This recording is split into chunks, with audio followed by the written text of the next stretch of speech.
To'g'ri. Samarqanddan 5 aprel bizada soat kechqurun bo'ldi. O'sha mana bu yoqda klientlarimizni o'zligiga yoqqan komplektni qilib olishdi. Ilohim xayrli bo'lsin. Hamisha bagimi nonno'liki hammani xonadonida quvonchli kunida xizmatda bo'linglar. Mana bu yerda ikkitalab gullarimizdan olib olishibdi. Bu gullaga gulla berib bo'ladimi davoman? Dasturxonda bo'ladi deyshapti. Yoqdimi? Albatta. Rahmat. Rahmat. Arzon qilib berdilar.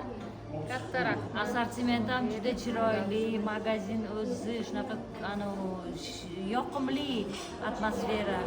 Chinnilar ham juda ham sifatli, italyanskiy nimalar bor, chinnilar bor. Rahmat. Bagemalar bor. Hammasini chiroyli qilib beryaptilar. Rahmat sizlarga. Ishlaringizga omad sizlarni. Rahmat. Yana ham klientlaringiz ko'payishsin, samarqandliklar ham kelib yana olishsin. Rahmat Tavsiya ilohim. qilamiz bizlar. Ana tavsiya qilyaptilar. O'zligi mana bu yerda tekshirib olishyapti. Shuncha narsa baraka bo'lib ketdi. Mana bu serirovkalarimizdan pechonitsa, bagema, fujir, martika hamma komplektdan qilib olishdi. Ilohim xayrli bo'lsin. Sizlar ham bemalol kelaveringlar. Bagema nonno'likka hamisha sizlarning xizmatinglarda.